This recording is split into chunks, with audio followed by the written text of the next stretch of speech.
as the year goes on, I get closer and closer. To learn new skills and to build new acumen. We can always touch. It's not. When you get that, then you get a lot more excited about being around children. Normal, in a sense, with all of the changes, of course. Or how you can transform your own business. On developing the whole child, socially, emotionally. Traditional route of teaching young people how to set boundaries, because this little victim here needs to know how to. Doing very well, so they use that term. Sometimes expanded them to go up to 40 minutes. All of those things in education, of course, those things are important. It's going to our heads and our lungs. The affirmations in the mirror for about 2 minutes. What did you do in order to get yourself going? This is amazing. It happens, what seems to happen quite a bit in our school.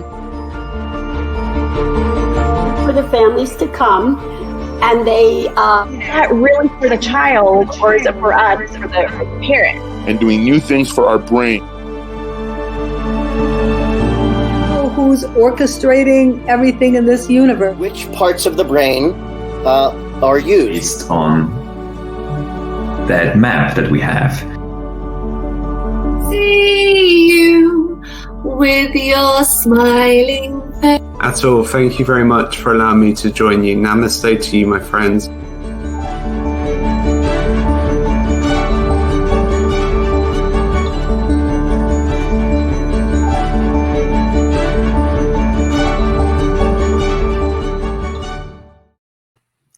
Well, hi, Richard. So good to have you here. Hi, Marianne. So everybody, today we're going to have a little bit different spotlight. We're going to be talking about more about attitude and perspective on your approach to early childhood. And I'm excited to have Richard here. He has probably been an early childhood professional for almost 40 years. That's right. So good. We're around the same age. Yeah. That's right. He has been an infant teacher, toddler, preschool, kindergarten, and college? College isn't on this list. And a center director. Yep. He served in national and international early childhood leadership positions, and now happily teaches community college in Connecticut. Richard also delivers keynote addresses and sessions at early childhood conferences all over the world and virtually, and has a very large social media following on Facebook, Twitter, Instagram, YouTube, you know. Richard has a group on Facebook called A Group Where We All Pretend to Work in the Same Awful EC Program, which I am proudly a member of, and you should be too. Its purpose is to connect others who work in early childhood with like-minded people and be able to poke fun at some of the situations that we find ourselves in and sometimes takes you seriously. He also works with we'll be launching a new group, Zen and the Art of Early Childhood. And we're going to be talking about that a little bit more in depth in a moment. I enjoy reading Richard's stuff. There's a lot of value in what he has to say. So without further ado, Richard, let's talk. Let's talk about that Zen and the Art of Early Childhood. What's the story behind that? Well, good morning, Marianne, and good morning to everybody who's out there watching right now. There are three. I have three places now in Facebook. It all began with Zen and the Art of Early Childhood Education in 2013, and then I added a group where we all pretend to work for the same awful early childhood program last year at the height of the pandemic. And this morning, I'm proud to premiere Excellent EC. So those are the three. So the journey started with Zen and the Art of Early Childhood Education. But it really started decades before that. I started out in the field of early childhood education as a babysitter and a camp counselor when I was a teenager, and was one of those people that was just sort of a natural with young children and gravitated right toward it and loved it. Yeah. Just like you? Just like me. And that's right. So, you know, like so many of us, I got into the field because I love young children. But I think in many ways, I stayed in the field because, you know, the greatest surprise to discover for me was the professional community that I was surrounded by. Suddenly, I found myself among some of the most amazing human beings I could ever, beyond what I could imagine. People who were just so powerful and smart and fun and playful and lovely and strategic and kind and compassionate. And it just blew me away. It's really was, the early childhood community has been, in many ways, the love affair of my lifetime. Just the loveliest human beings. And so as I continued my time in the field, I wanted to give back, and I wanted to take care of all of them and help them, because the longer I was in the field, the more I understood how challenging it is, how intense and stressful it can be. And I wanted to help folks. So in 2013, I created Zen and the Art of Early Childhood Education as a way to, it's like my daily love letter to all my fellow early childhood educators. I post something every day that's meant to educate, inspire, make laugh, invite people to think. There's lots of people. We've surpassed 100,000 people on that page, and many are not early childhood professionals, but the page is really geared towards professionals, past, present, and future, working with young children or the people who serve them. And it's a way for me to try to reflect their world and give them a way to take a deep breath and learn more. And, you know, we're also a very disempowered field, lots of people who don't even know they have a voice. And so it's a place for them to speak and be heard, for others to listen to them, for people to share advice with each other. It's really become a community far beyond me. And yeah, it's been a pleasure to continue to facilitate that group all of these years. Wonderful. And I just want to call your attention to the fact that Atul, who can't join us today, is joining us by saying hi, and that it's good to see us. And Atul, we're so happy to have you chime in here. And I don't Hi, Atul. We love you, and you're in our hearts. Oh, that's sweet. Kelsey Marie Paulus. I don't know if that might be someone. Yep. Good morning, Kelsey. Okay. Wow. So it's so important to have people like you in the early childhood profession. You know, I was saying to you earlier that there's so many times when all teachers want to talk about is everything that's wrong. You know, I would sometimes talk about how at my workshops where if you walk into the faculty room on Monday morning or and the first thing you say is, oh, it's Monday. It's not going to be a good week for your kids. Right. You know, but so many of us do. Right. And we need, and to be able to reach out somewhere and see that you're not alone, but just that, but to have the strategies to, how do you pick yourself up?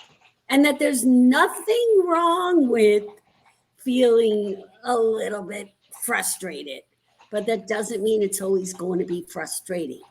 You know? Right. That's right. So let's talk about that. Why is it important to laugh at situations sometimes? And is that part of the reason why you formed that group about pretending to be in the same awful EC program? Right. It is. But I think before we get into laughter specifically, I just want to go back to what you mentioned about that, because it's so familiar to me, and I'm sure so many people who are watching right now, that Monday morning where you're exhausted. And let's also just for a second put all of this in context, which is, you know, a global pandemic that we're all struggling to get through. And for which it certainly appears that the early childhood community will be one of the last professional communities to get through. We have been essential workers throughout this whole global nightmare, and we're going to continue to be until we get as many people as possible vaccinated. And, you know, while we go through that, whether it takes 2 years or however many more years it will take, childcare is a critical resource, and there will always be a need for us. And of course, healthcare professionals as we move through this journey. So that Monday morning is more stressful than ever, than it ever was. And our early childhood Monday mornings are already so stressful. I never dreamed they could be even more stressful. And here we are. And I think one of the things that I've found a passion around in recent years is the term self-regulation and co-regulation for young children. So how to help children build a healthy nervous system and learn how to move through their strong emotions, positive, negative, and everything in between. How do we help them with that? And one of the best ways that we can do to help them with that is through co-regulation, through modeling in front of them that we have feelings and how we move through them. Well, the first thing we do is we build relationships. That's the most important thing we can do with young children, is build a relationship with each of them and the people they love. And once there is trust and love and a sense of relation, we can also model for them how we care for ourselves and how we calm our own emotions. So we come to work on that. Yeah. So we come to work on that Monday morning and we're very frustrated, and that's fine. But we are each entitled to feel incredibly frustrated. And one of the things we can do about that is we can, Kelsey says relationships first, is we can bring our frustration into the classroom, which some people would say, oh, we can't do that. We have to smile and be happy in front of young children. No, we need to be authentic in front of young children. And if what's authentic for us is frustration, we can share that with children. I feel so frustrated because that guy cut me off on the freeway this morning, and I'm so mad. You see what I'm doing with my fists? So sometimes when I'm mad, I just want to squeeze them tight and then relax them, because that helps me. Oh, okay, now I'm feeling a little bit better. And we show children that you can be frustrated, that it's okay, and how to move from frustration to a place where we can enjoy our lives, or at least move on with our lives without that frustration overwhelming us. So that's just one tiny bit of the self-care journey that we all can be going on with the children in our care. There are so many other ways to do that. As you know, Marianne, music, there's nothing better than music to soothe the savage beast. Yay! Right? Yes. And dancing and creative expression, art and movement, and moving our bodies through space, and exploring and finding senses of wonder about the things around us. The list goes on and on. And laughter is not just a nice, warm, and fuzzy idea. Laughter serves a really important neurological purpose. Lovely chemicals are created in our brain, without getting too technical. Lovely chemicals are created in our brain when we sing and dance and laugh. And laughter is not just a nice idea. It's one of the ways our species survives, one of the many powerful ways. And so when we hit this pandemic and we all were trying to understand what the heck has happened to us and what do we do, and the feeling of burning out was getting worse and worse, I dreamed up this idea here's how it happened. I had been on Facebook, and the other thing that happened, I don't know if this happened to you, Marianne, but we've become so polarized in this country and in our world. And in our little Facebook world, there were people who were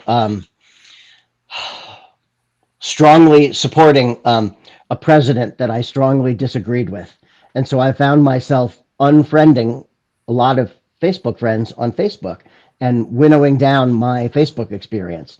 And so, but I still needed something, some distraction. So I started searching around Facebook for weird, funny, odd Facebook groups. And That's I found how I one. found you. That's how you found me? Yes. Okay. Well, I'm proudly weird, and so glad you found me. I found this group called a group in which we all pretend to work in the same office together. And it was just people who were, first of all, you and I were early childhood people, so we're no stranger to pretending and using our imaginations. So I was immediately attracted to that group, and it had an off-kilter sense of humor as people were pretending to steal each other's staplers off their desks and what they were talking about around the pretend water cooler. And I was just cracking up. And I thought, now this is a gift I could give to my early childhood, my beloved early childhood community. What if I created a group just for us where we could talk about all the things that drive us crazy and not fear that we're going to get fired for it or that we're bad if we talk about challenging kids, parents that drive us crazy, bosses that know less about early childhood than we do, or whatever it might be. And that I created that a little over a year ago, and that's grown to about close to 700 members in that group. And there's nothing serious. In fact, the rules state there's nothing serious allowed in that group. It is just for laughs. And if you don't like it, it's okay. I'll never know. You'll leave and no one will know. Try it out. It's free. If it's not for you, unlike it. But there's a lot of really wonderful-hearted, funny early childhood people in there, posting things and responding to other people's and just laughing together at the absurdities of life, but specifically at the absurdities but in particular, the absurdities that are specific to our field of early childhood education. Yeah, and you have to, so many people, they get uptight about things, but when you work in early childhood, I always tell teachers, lesson plans are what you plan to do before the kids get there, and I always just shoot back at the kids what they shoot at me. I'll be talking about, this is an apple tree. It grows apples. How many of you eat apples? And this kid will raise his hand and went, I watched Elf last night. Right. Right. And instead of getting upset, I just look at him, I go, you know what? I love baking chocolate chip cookies. And then I go back to the apples. And the teacher afterwards said to me, why did you say that? It had nothing to do with what you were talking about. I go, neither did Elf.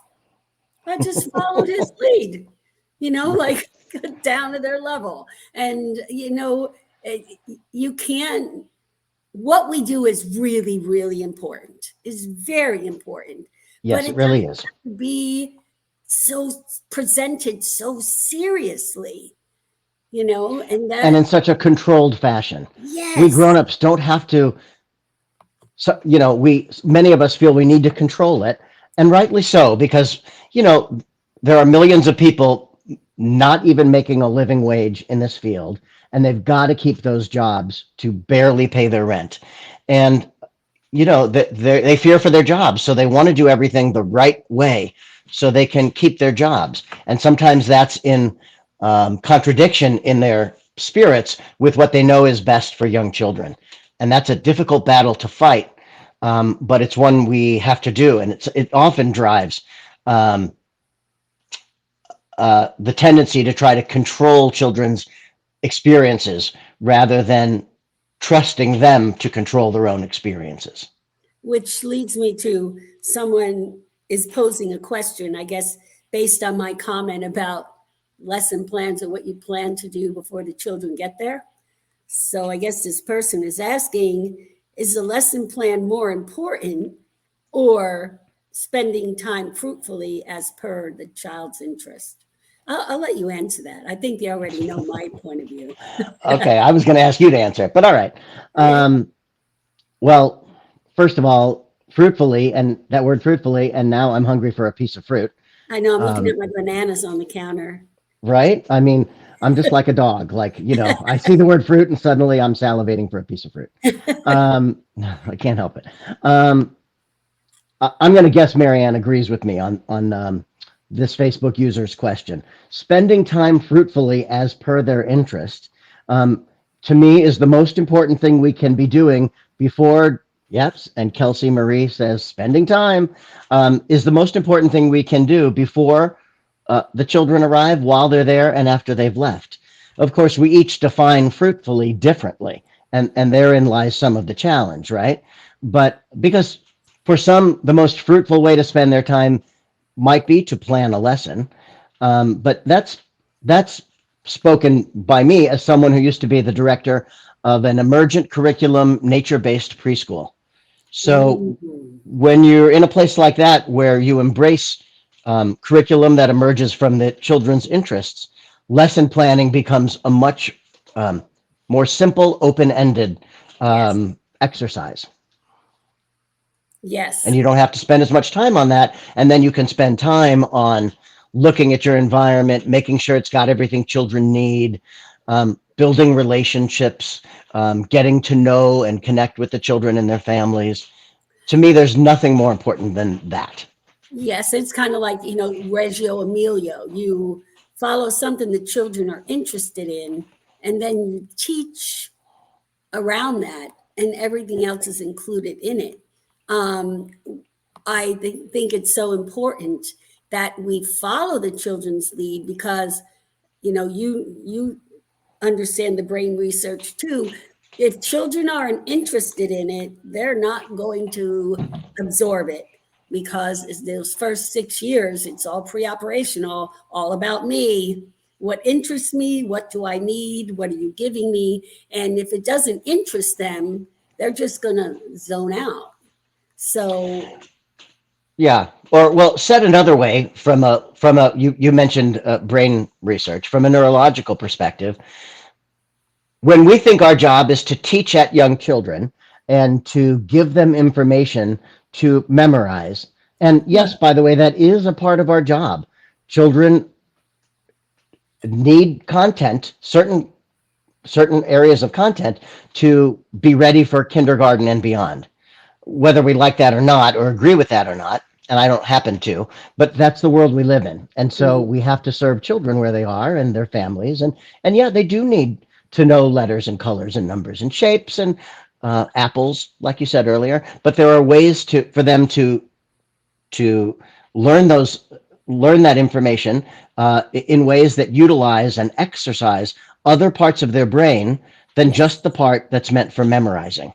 So if you sit down and try to teach children 8 colors, there's a part of their brain that's designed for memorization, and it's like working out a muscle. That part gets a lot of exercise if you do that, but so much is lost if that's where you spend the most of your focus, right? The critical thinking skills, the creative problem solving skills, the parts of the brain here in the frontal lobe that are meant for building persistence and divergent thinking. Those are muscles that don't get exercised if you teach in a way that only is about children memorizing content. right. Now, I used to work in a Catholic school when I was 19 and wasn't sure what I wanted to be when I grew up. Right. And, and the nun that was the principal there, she used to get so frustrated with me because she kept saying to me, well, what's your plan? And I said, well, right. This is basically my plan, but until I have the children, I'm not really sure if I'm going to stick with exactly what I wrote. So I'm asking you for some leeway. But she wanted me, and it's just not me. I have never been the in the box person. Yes. And, it's very frustrating to me to be told, here's your script, follow this. Right. I can't. You know what? I'm watching the children. I see their eyes glaze over. Then I'm not presenting this right. It's not the children. You know, that's the other thing too. If the children are getting antsy and they're not paying attention to you, people, oh, these children, what's wrong with them today? It's not the kids. It's you. You are not making the point in a way that their brain can take it in. That's so right. You're the one that has to switch things up. So we have someone else saying hello here. Yes, I just want to acknowledge Kelsey's frustration. We share your frustration, Kelsey. Yeah. So I guess Kelsey's someone that is part of the group. I see someone posted today, and I thought it was really funny. This preschool advertises that 95% of their children go on to kindergarten. Right. See, you just now, why did you think that was funny? Because I just finished watching a show on Hulu, Dope Sick, about how the media can twist anything to sell what they want. It's true. Of course, these kids are going to kindergarten or they're getting homeschooled. There's basically two options. So to try to use that as a marketing ploy just tickled my fancy, especially after watching that show and how marketing can just run the world. Right. It's all how you sell it. Well, let's talk about tickling your fancy for a moment. Oh, okay. Well, because that kind of takes us back to that awful EC group, right? Yeah. Because I feel like in life, early childhood or not in life, there's so much wrong with this world that we're in. And we can either cry or we can laugh. Yes. Or we can get mad about it. And I think there's a time for each of those three things in a healthy mind and body and spirit. And so that awful EC group is for the laughter part. When this old early childhood, hi Rob Fox, when this old early childhood world is dragging you down, as that's my paraphrasing a old James Taylor song, right? Sometimes you just gotta laugh at it, and so that group is there for the tickling of the fancies, because our fancies need to get tickled sometimes. We do need to. I have a song called "You Gotta Laugh," and I teach it at workshops for the teachers. Right. And it's so uncomfortable for them sometimes to laugh. And I just tell them, laugh with me. And you see them looking around like, well, is anybody else doing this? You know, and I explain to them, you know, if you come from a background where laughter was not the norm in your family, would you want to pass that down to a new generation? Or would you want to make laughter something that really is part, you know, of who you are and that ability? Well, they may not. Oh, go ahead. I'm sorry. Laughing is healthy for you. Yeah. And if they came from a family for whom laughter was not a part of their family culture, you're right. They may not want to pass it down, but they also may not have the skills to pass it down. If laughter is not part of their background, and ease and comfort with laughing, then, you know, then there's a whole new challenge they need to take on to allow themselves to be someone who laughs, because they don't have any frame of reference for it. Right, right. And that's why I think it's important. Sorry, there's a lot of things that I interweave into my songs that most people just take for granted is for the children. But a lot of what I do is sneaking it in for the teachers. That's right. You know, so they get comfortable with it. So, you know, I think you and I are very synergetic. I think we, you know, have a lot of the same thoughts on things. But you're about to premiere the new Facebook group, Excellence in EC. So tell us about how that's going to be different. Mm-hmm. So, yeah, excellent EC. Premiered this morning. I thought I'd time it with your show, just for the heck of it. Yeah. So, so it's been a year since I created a group in which we all pretend to work for the same early childhood program. And that's since become nicknamed Awful EC. It just gets shortened to that. Awful EC when people talk about it. Yeah, it's fun. And so, the other thing that's been happening for a long time for me and many of my colleagues is we get really frustrated with things that we see on the internet from some of our fellow early childhood colleagues that we think, oh, this is not what's best for young children, and I can't say anything, or they said something that sounds kind of helpful for young children, but I don't know, there's something in my gut or my intuition that says there's something not right about it, but I can't put it into words.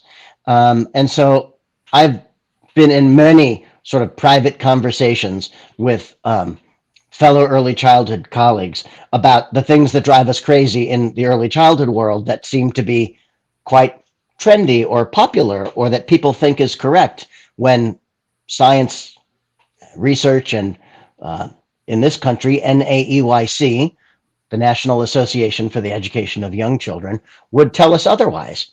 But like you said earlier, media can make us think that what they say is right if we're not awake and aware and media literate and thinking about what we see. Exactly. So a meme comes across your Facebook screen that says, I don't know, I'm just going to pick a random one. Yes, you should never pick up a baby when they're crying, because that will spoil them. And there right? are people that believe that. Yeah. Well, there are lots of people in this world. If it shows up on their screen and it's words, that must mean it's true. I mean, that certainly my 87-year-old father can't distinguish between, a news program and an opinion program. If it's on a news channel, then it must be news, right? Like, for example, Fox News. If it's on that channel, it must be news and it must be fact.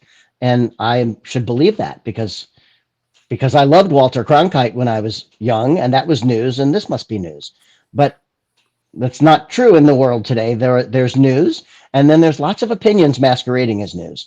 So I created this excellent EC as a place for a private group. But if you've been in social media at all, there's really no such thing as private. So we got to be honest about that, right? But it's a private group, and it's a place for early childhood people to say, yeah, I saw this meme. What is this correct? What is that about? Or it's a place to kind of like maybe grind your axes. The truth is, I'm not fully sure what it is going to be a place for, because it's only been alive for an hour.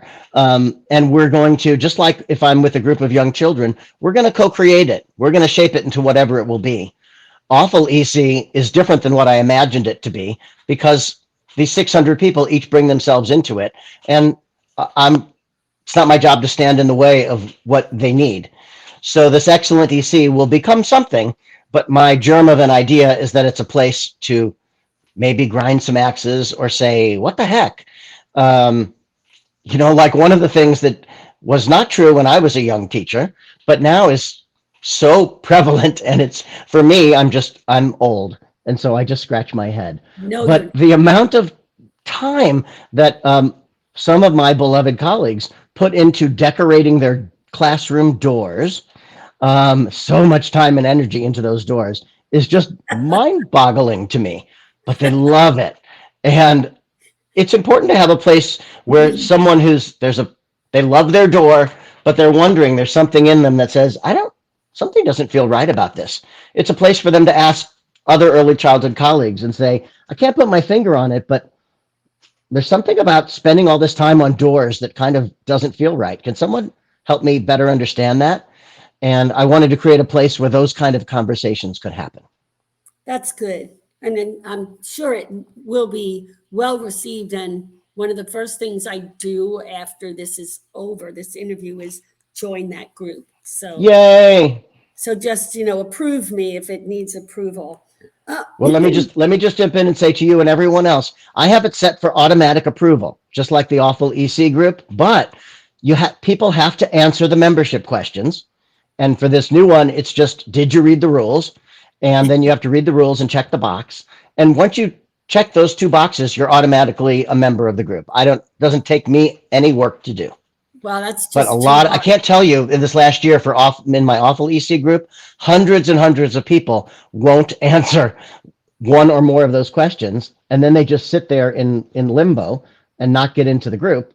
Amazing. I can't do anything about it. It's between them and the Facebook robots. Yeah.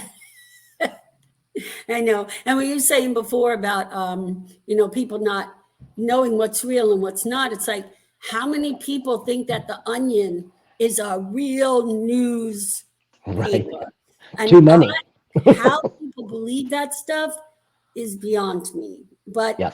what frightens me a little bit is when these are people that teach children.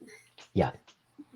They share some of that, but I digress. Yeah. No, I'm realizing, my goodness, how long we've been talking. So, yeah. we have to start wrapping up. But Okay. what would you tell someone that was feeling burnt out?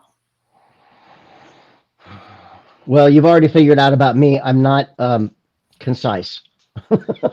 So if someone were to say that to me, I'd talk for 20 minutes, but I'll try not to do that here. First of all, I would acknowledge their feeling of being burnt out. I want everyone to know, if they're feeling burnt out, it's real. You are. I want to acknowledge that feeling you have. I of course, you would feel burnt out if you're an early childhood professional working in the world today. I would be concerned if you didn't.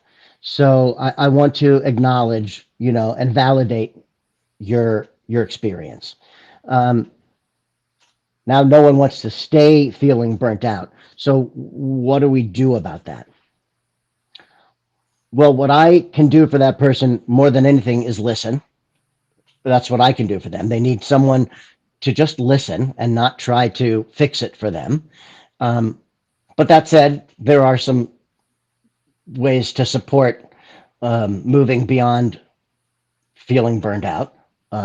First of all, know that, it's a pendulum or a cycle. It's not a permanent, there's no permanent fix. You're going to feel burnt out. You're going to practice some self-care. Life is going to happen and you're going to feel burnt out again. So don't be under any illusion that it's going to magically go away. But, we've already talked about many of the things that people who are feeling burnt out can do. Find the things in life that make you feel vital, that what's the word I want to say, that stoke your fire, your spirit, right? And we know that things we've already talked about: laughter, singing, dancing, exploring, looking around at the world, especially being in the natural world, and finding something that gives you a sense of wonder. And if you have young children in your life, it's actually really easy to do. If you let them control an experience, especially if you're out in the natural world, they will find something wondrous. And when they call you over to look at that worm's tummy, you don't have to say, what letter does worm start with? Or, right? Or what is the shape of the worm, or whatever. Just take a breath and let yourself be amazed at the existence of that worm, just like that person who's only been on the planet for 1,000 days is amazed at it. And if you allow yourself to enter into that sense of wonder, that is another ingredient in soothing your burned out spirit. I do trainings on mindfulness, which is about stepping outside your thoughts and seeing them from an outside perspective and realizing that they're unreal thoughts and you can choose the ones that serve you. Life is incredibly challenging, but to use your example, Marianne, when you come to school on Monday morning and you think, oh God, I'm so sick of this, that one parent is going to be here in 20 minutes and I'm going to have to deal with her or him, oh God, why me? It's okay that you think those things, but there's another skill you can develop, which is to notice that thing that's happening in you is just a thought. And you can step outside of it and make a different choice and say, okay, I have the power to make the best of this, and not wallow in the frustration, because it's just this thought and this feeling, that these chemicals in my brain, and I can, I'm not my brain, and I can ease those and make a different choice. So that's a very abridged summary of what mindfulness means. And one of the main techniques for mindfulness is meditation, and specifically breathing techniques that you can do anywhere. I do a lot of 6 and 1 breathing these days. I breathe in for 6 counts, I pause for 1, I breathe out for 6 counts, I pause for 1, and I keep doing that. And that has become something incredibly helpful for me to get out of the thought that has me in its grip, or the feeling, and to be able to self-regulate and make a different choice so that I can be more apt to thrive. That's awesome. And I talk too much. No, you do not. Okay. I think if we ever sat down in person, we'd probably start at lunch and wind up with having dinner. So, well, and we'd be singing the whole time. Oh yeah, and which is I worked with Terry Bowen Irish, who had been on this show, and she's in New Hampshire, so she's close by to you. Do you know Terry? Not personally, no. Okay, so she had me put some ideas for mindfulness to music, and we came up with a CD called My Mindful Music that teaches you lovely. how to breathe. I'm going to send you the link to download it if you're interested. Oh, thank you, Marianne. And it is on Spotify. So if any of you, want to hear it, you can go to Spotify and listen. But it is amazing because one of the songs is called Boom Boom Beat. And she wants children to realize, like feeling their heart, And right. so, like I did this whole boom, boom, beat, boom, boom, beat. I like to move. I like to play, right? And so I'm thinking, 4 or 5-year-olds and up. And I get to a preschool one day, and the teacher in the 2-year-old room says, they want to do boom, boom, beat. I said, the 2-year-olds? And she's like, Mary, they love boom, boom, beat. And so I go in to music class, and they all bouncing up and down. They're going, boom, boom, beat, boom, boom, beat. And I'm like, all right, let's have at it. I could have been that stringent. No, I wrote the song for 4-year-olds. They'll have to wait 2 years. When they're going to relate, go with them, go with the flow, follow the children. Right. So a lot of people don't realize that mindfulness starts really young. And, it sure does. And if we just give them the tools, they're going to use them. Becky Bailey talks about that all the time, like, children that are using some of the techniques that she teaches. If we model it, they're going to use it. So you want me to show you one mindfulness technique real quick? Go ahead. For kids? Yeah. Okay.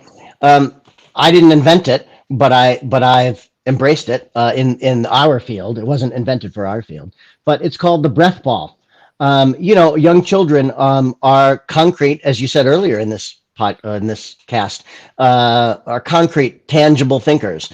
And this idea, like breathing, for example, you can't see breathing, you can't see your lungs. So conceptually, it's not fully developmentally appropriate for young children because it's very abstract, the ideas around breathing and lungs and all those things.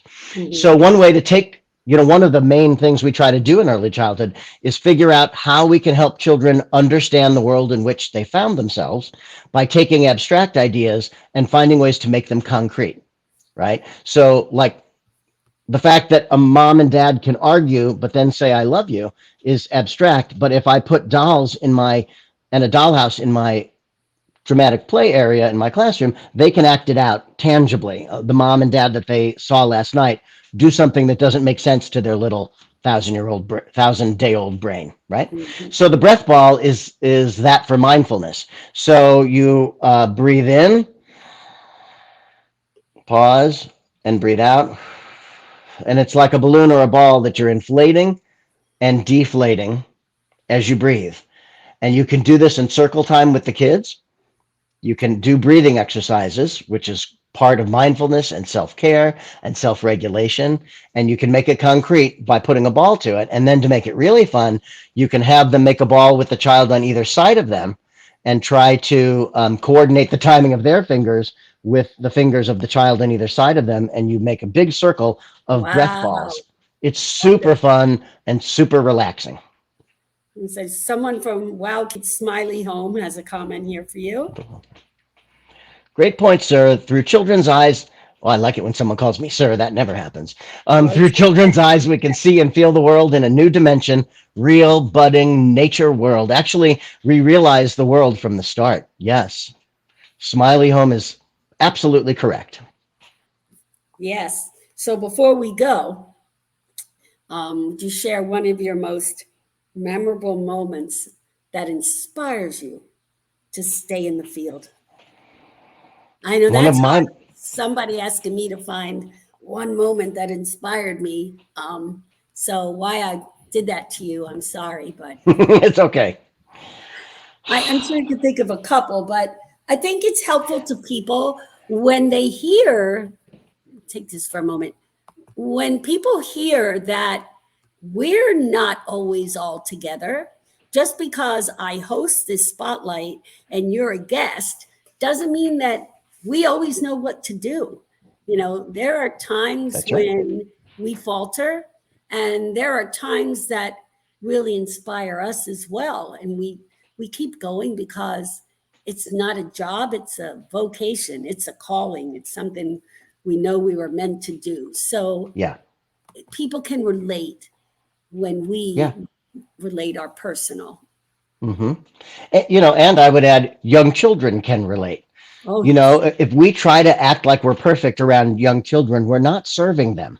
No. We're in a culture that's driven by each of us wanting to look good and look, you know, as best as we can. But that's not what's needed in our field. Young children need fallible human beings because they're fallible and they need to know that that's okay. So we need to be messy, fallible human beings in front of them, right? They need to know that, just like the adults watching us need to know that you and I are also just messed up humans doing our best to get through the days. I'm perfect. Okay, just me then. All right. Just kidding.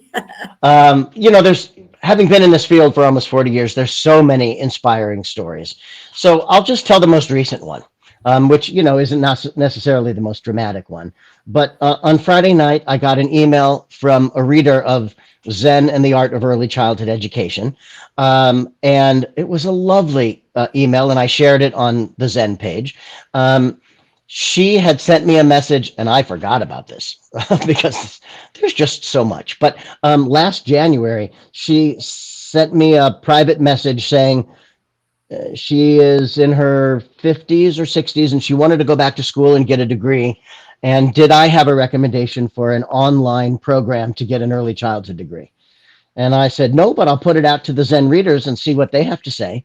And that post last January had so many responses from so many just lovely, powerful, smart people recommending different programs to her. And that came and went, and I didn't think anything about it. Now, almost a year later, she sent me an email and said, I'm about to get my degree. Since you posted that on Zen, I followed the advice of some of your readers, and I enrolled in this particular online college, and I took 18 credits last spring and 18 credits this fall, and I'm about to have my degree, and that's thanks to the Zen and the Art of Early Childhood Education community. Thank you for inspiring me and really transforming the direction of my life. And I just thought, wow, something that took me 2 minutes to do, which is forward an email to this incredible group and let them each say what they think, changed somebody else's life for the better. And it didn't take anything from me to do. That's and amazing. That inspires me to keep going. That's amazing. It's that ripple effect, you know, that all you have to do is one little part and the rest happens. Rob, I'm so glad you're loving this. I thought you would enjoy this conversation. Rob Fox is a Manny. Is that right? Yeah, and he is in the UK, and he does a lot of really wonderful stuff. He's won awards for his work in early childhood. And as you know, being a male in the field is a unicorn. It's true. Yes. Yeah, I know Rob. We've known each other for quite a while. I didn't know you were a Manny. That's wonderful. And yeah, if you're enjoying this, Rob, let's do a part 2 on Active Childhood UK. Yeah. Oh, there we go. Pitching another. There you go. That's great. So I really want to thank you. And afterwards, maybe if you go, you can put in the thread the links to how they can join the groups. Also, what if they want to just get in touch with you personally?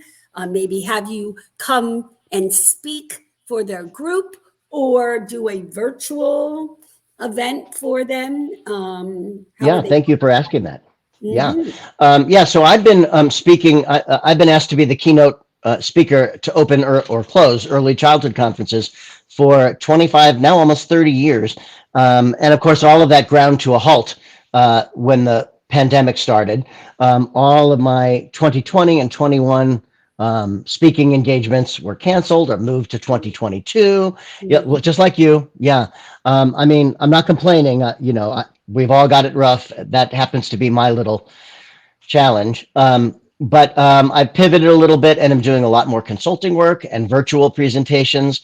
And I just dream of the day when I can get back in a room of 1,000 people and get them all up dancing and singing and laughing and learning.